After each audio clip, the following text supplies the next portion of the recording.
UP board class 10th subject math exercise 3.1 ये दो चरों वाले रैखिक समीकरण चल रहा था और इसका एक क्वेश्चन मैं आपको करवा चुका हूं। क्वेश्चन नंबर 2 की ओर बढ़ते हैं। क्वेश्चन नंबर 2 में कहा है क्रिकेट टीम के एक कोच ने 3900 रुपये में 3900 रुपये कोच ने खर्च किए और 3900 रुपये खर्च करने के बाद उसने क्या किया, 3 बल्ले तथा 6 गेंदें खरीदी। 3 तो बल्ले खरीदे और 6 गेंदें खरीदी। हमारे लिए इस समय ये नहीं पता है कि एक बल्ले की कीमत क्या है और ये भी नहीं पता है कि एक गेंद की कीमत क्या है, तो हम इस चीज को तो मानेंगे ही। माना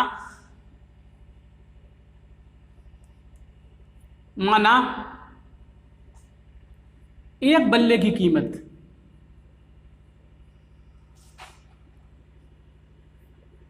एक बल्ले की कीमत बराबर x रुपए है और एक गेंद की कीमत एक गेंद की कीमत बराबर 22 रुपए। ये तो हमने मान लिए, अपनी तरफ से माने, आपका जो मन करे X Y Z A B C वो आप मान सकते हैं। मैंने एक्स वाई में मान लिए। अब फर्स्ट केस में ये कहा है, जो पहली शर्त है क्वेश्चन की, क्वेश्चन में ये कहा कि कोच ने बल्ले कितने खरीदे, बल्ले खरीदे 3। अब एक बात बताओ, एक बल्ला x रुपए का मिल रहा है, अब 3 बल्ले खरीद रहा है कोच, तो 3 बल्ले 3x रुपए के मिलेंगे। 3 बल्लों की कीमत 3x हो जाएगी। और गेंदें भी उसने खरीदी हैं। गेंदें कितनी खरीदी हैं, 6 गेंदें खरीदी हैं और एक गेंद की कीमत 22 रुपए, तो 6 गेंदों की कीमत 6 बाई हो जाएगी। तो ये 6 बाई रुपए की गेंदें हो गई, 6 गेंदें, 3 बल्ले 3x के हो गए, तो दोनों को जोड़ लेंगे तो कुल कीमत आ जाएगी। कोच ने जितने भी पैसे दिए होंगे इन 3 बल्लों और 6 गेंदों की, कितने पैसे दिए उसने, क्वेश्चन में ये कहा है कि 3900 रुपए दिए, तो बराबर 3900। तो ये समीकरण बन गई एक। मैं थोड़ा सा इसे और हल करने का प्रयास कर रहा हूं। इसमें 3 कॉमन ले रहा हूं, 3 कॉमन ले लेंगे तो x प्लस 3 दूनी 6 बाई बराबर यहां से 3900, तो यहां से x प्लस 2 बाई बराबर 3900 बटे 3 नीचे आ जाएंगे। 3 से काट दे रहा हूं अभी, 3 एकम 3, 3 3 9, 1300 मिलने लगेंगे। तो ये समीकरण आ जाएगी x प्लस 2 बाई बराबर 1300। ये समीकरण 1 बन गई। ये तो बीजगणितीय रूप में व्यक्त हुई पहली समीकरण। एक केस और कहा है, अब सेकंड केस की ओर बढ़ रहा हूं। सेकंड केस, सेकंड में कौन सा केस हो रहा है भैया, देखें कौन से केस की बात की है, कौन सी घटना घट रही है। सेकंड में कहा है और बाद में उसने एक और बल्ला और उसी प्रकार की 2 गेंदें खरीदी।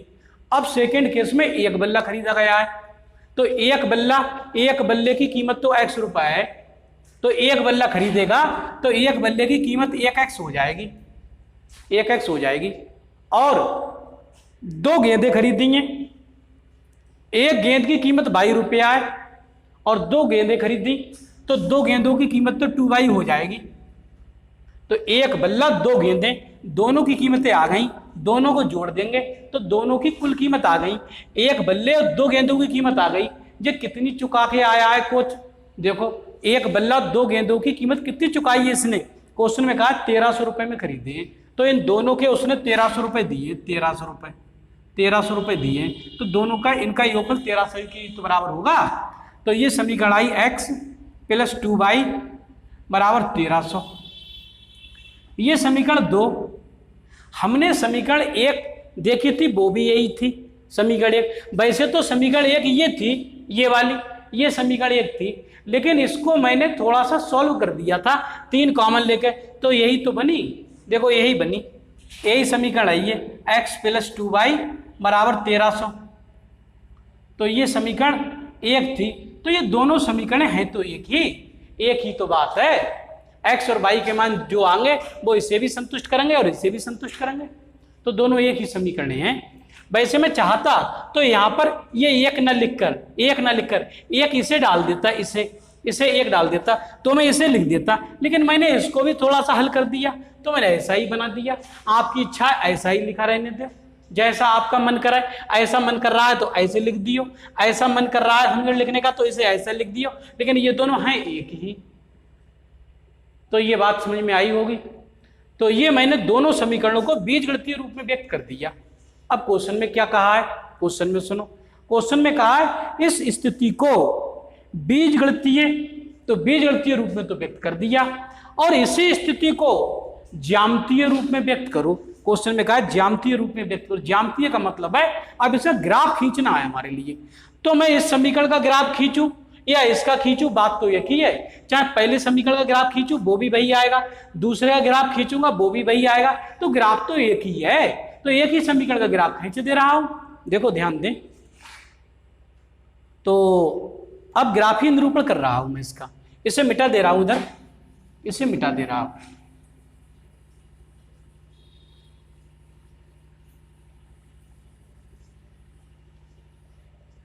समीकरणों का ग्राफीय निरूपण।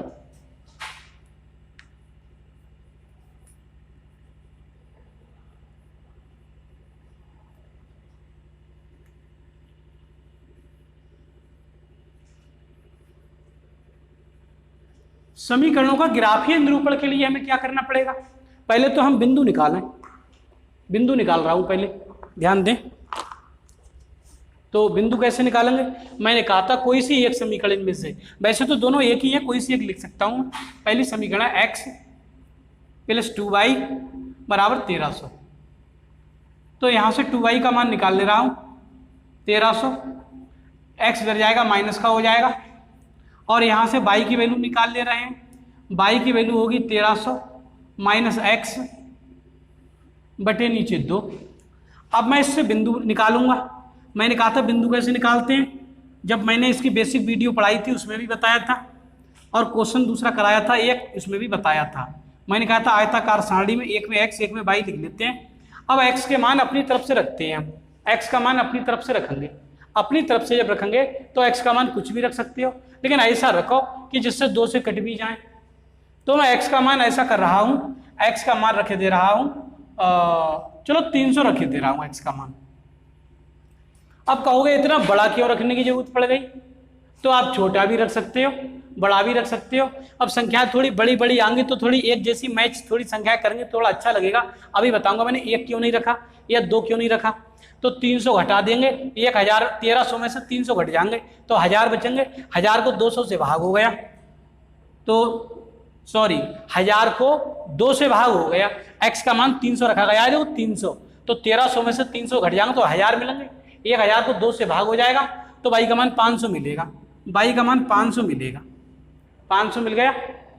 अब मैं अब की x का मान और रख दे रहा हूँ, x का मान 500 रखे दे रहा हूँ, लियो x का मान 500 रख देंगे तो 1300 में से 500 घट जाएंगे तो 800 बचेंगे। 800 को 2 से भाग हो जाएगा तो 400 मिलेंगे, तो y का मान 400 आ जाएगा निकल के 400।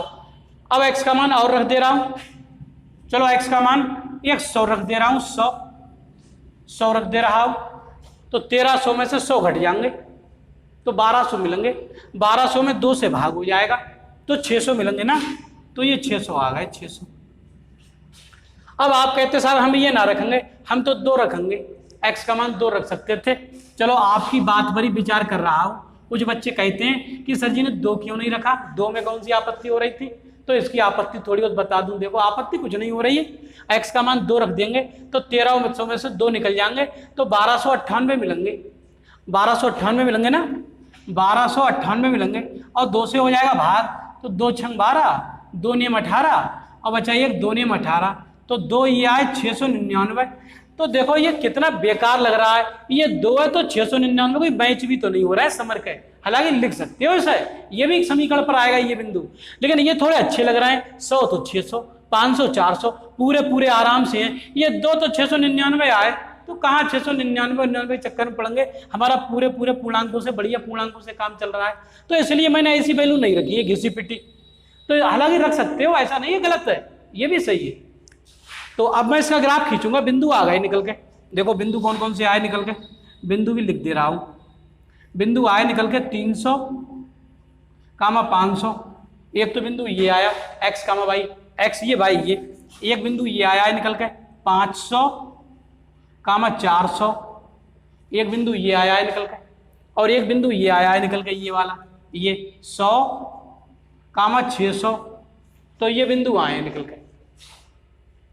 तो इन्हें ग्राफ पेपर पर ले जा रहे हैं। तो ग्राफ पेपर को खींचने के लिए अब मैं इसे मिटा दे रहा हूं। अब देखो ये समीकरण एक या दो, बात तो एक ही है। दो मैं एक लिखता तब भी ये यही बिंदु आते हैं, दो दूसरी समीकरण की बात करता तब भी समीकरण यही आती। तो दोनों समीकरण एक दूसरे के ऊपर है। पहली समीकरण खींचता वो भी ऐसी है, दूसरी समीकरण खींचता तो वो भी इसके ऊपर आती। क्यों? क्योंकि समीकरण ही दोनों से एक जैसी बनी। तो इसलिए मैंने दोनों चीजों को, दोनों समीकरण को एक समीकरण में समेट दिया। आगे ध्यान दें,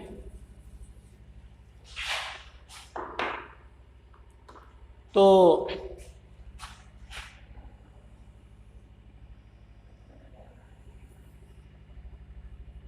ये x एक्सिस है और ये y एक्सिस है।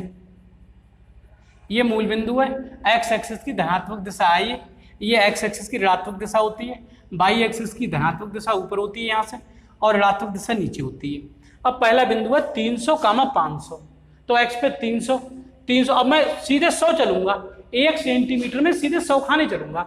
जैसे 1 सेंटीमीटर ये चला मैंने, ये तो 100 चल गए, 100, तो यहाँ 200 और यहाँ 300 और y पे 500, 100 इतना मान ले रहे हैं 100, तो ये 100, 200, 300, 400, 500, तो ये आ गए 1 2 3, 300 ये आ गए, और 500 1 2 3 4 5, तो ये बिंदु करीब यहाँ कहीं आएगा, यहाँ कहीं आएगा बिंदु।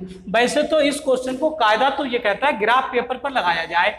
आप ग्राफ पेपर पर लगा सकते हैं इस क्वेश्चन को। मैं ग्राफ पेपर के लिए कुछ वीडियो डालूंगा, टेबल वीडियो, क्योंकि मैं उस चीज को टेबल पर ही समझा सकता हूं आपको। ग्राफ यहाँ तो चिपका नहीं सकता, और यहाँ चिपका भी दिया तो इतना बड़ा ग्राफ नहीं आता है, छोटा ग्राफ आता है, तो इसलिए मैं इसे यहाँ नहीं करा सकता। इसलिए यहाँ तो अभी ऐसे ही देखो, मैं कुछ वीडियो डालूंगा, टेबल वीडियो, टेबल पर बनी हुई होंगी, वहां पर ग्राफ को सही तरीके से एक्सप्लेन कर दूंगा आपको।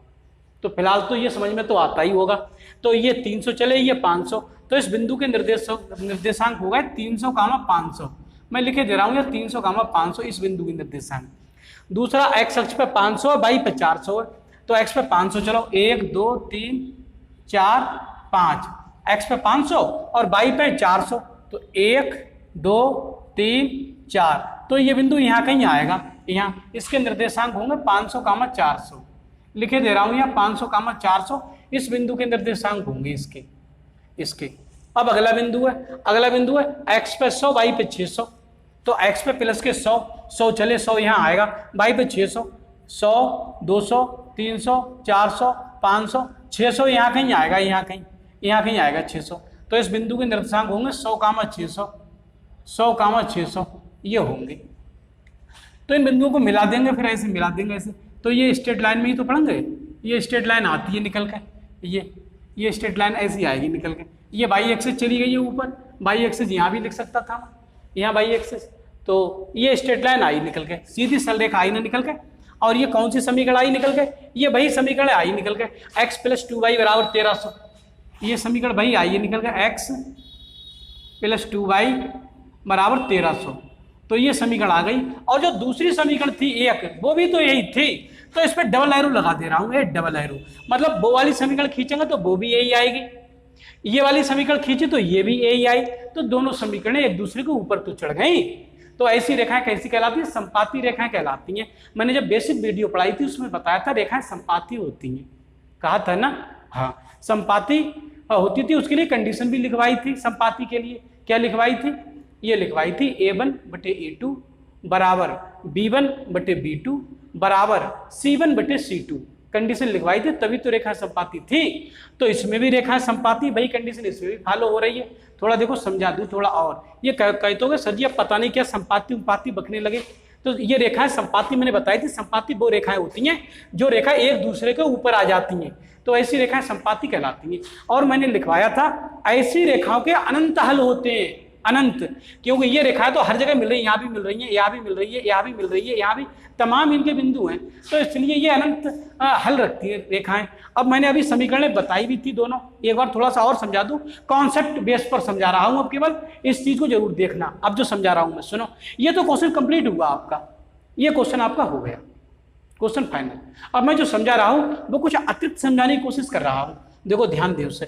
देखो जो पहली समीकरण मैंने बनाई थी, आपको याद होगा, जो मैंने पहली समीकरण बनाई थी, पहली समीकरण मैंने बनाई थी वो ये बनाई थी कि 3 बल्ले थे 3x और प्लस 6 गेंदें खरीदी थी उसने, तो 6 बाई बराबर 3900 रुपए में खरीदा था। ये मैंने पहली समीकरण बनाई थी अभी थोड़ी देर पहले। और जो दूसरी समीकरण बनाई थी वो ये बनाई थी, एक बल्ला खरीदा था और 2 गेंदें खरीदी थी, 2 गेंदें, तो उसने एक बल्ला 2 गेंदों की कीमत जो चुकाई थी वो चुकाई थी 1300 रुपए, 1300 रुपए चुकाई थी, 1300 रुपए चुकाई थी।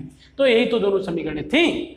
अब मैं ये कह रहा था कि ये रेखाएं एक दूसरे के ऊपर चढ़ गई, एक दूसरे के ऊपर आ गई, तो ऐसी रेखाएं कैसी कहलाती है? संपाती रेखाएं कहलाती हैं। संपाती के लिए मैंने कंडीशन लिखवाई थी बेसिक वीडियो में, आपको जानकारी होगी, और एक बार फिर ध्यान दिलाने की कोशिश कर रहा हूं। देखो ध्यान दें, अगर a1/a2 निकालें, a1/a2, a1 इसमें 3 है, a2 1 है, तो इसका मान 3/1 आएगा, a1/a2 का मान 3/1 आया। अब मैं b1/b2 निकालूं, b1/b2, तो b1 का मान 6 है और b2 का मान 2 है, 2 से काट दें, 2 एकम 2, 2 3 6, तो इसका मान कितना आएगा? 3/1 आएगा। अब मैं c1/c2 निकालूं, ये दोनों बराबर में इस साइड में है, या तो दोनों बराबर के इस साइड में हो या दोनों बराबर के इस साइड में हो, तभी काम होता है। ऐसा नहीं एक इधर आ गया और दूसरा इधर पहुंच गया, ये तो या तो दोनों बराबर इस साइड में हो, बराबर के दोनों कांस्टेंट पद, या दोनों कांस्टेंट पद बराबर के इस साइड में हो। तो मैं c1/c2 निकालने की कोशिश कर रहा हूं, c1/c2, तो a1/a2 ये, b1/b2 ये, c1/c2, तो ये 3900 बटे नीचे आ गए 1300 से काट देंगे, 13 एकम 13, 13 3 39, तो ये मान आ जाएगा c1/c2 का, c1/c2 का मान आ जाएगा 3/1 आ गया c1/c2 का मान। तो आपने क्या देखा, यहाँ से क्या देखा? देखो यहाँ से बराबर a1/a2 बराबर आया b1/b2 के, ये भी 3/1 बराबर आया c1/c2 के, सब बराबर आए। इससे ये निष्कर्ष निकल के आया यहाँ से, इन दोनों समीकरणों से, कि जो मान a1/a2 का निकल के आया वही मान b1/b2 का निकल के आया, वही मान c1/c2 का निकल के आया, तो सब बराबर आ गए। और जब ये बराबर हो गए तो तुम प्रैक्टिकली देख रहे हो दोनों रेखाएं एक दूसरे के ऊपर चढ़ गई, एक दूसरे के ऊपर आ गई, तो ये बताओ कि रेखाएं संपाती नहीं है? तो संपाती होने की कंडीशन भी मैंने यही लिखवाई थी वहां पर, जब रेखाएं संपाती होती थी तो a1/a2 बराबर b1/b2 बराबर c1/c2 था, और अनंत हल लिखवाए थे, और एक चिन्ह भी बनवाया था मैंने, ऐसे मैंने कहा ये रेखा जा रही है और दूसरी भी इसी के ऊपर आ जाएगी, ऐसे ऊपर आ जाएगी, तो समझ लेना रेखाएं एक दूसरे के ऊपर चढ़ी हुई हैं और रेखाएं संपाती हैं, उनके अनंत हल होंगे। तो ये अनंत हल के लिए कंडीशन लिखवाई थी। अब शायद आपको थोड़ा थोड़ा याद आता होगा अगर आपने बेसिक वीडियो पढ़ी होगी तो। अब ये क्वेश्चन कंप्लीट हुआ, तो इस वीडियो में इतना ही। वीडियो को लाइक करें, चैनल को सब्सक्राइब करें, और इस वीडियो को अपने यार दोस्तों में भी शेयर कर दिया करें, जिससे वो बच्चे भी इस सस्ती और निःशुल्क शिक्षा का लाभ ले सकें और मेरे पढ़ाए हुए विषय से अवगत हो सके। तो इस वीडियो में इतना ही, धन्यवाद।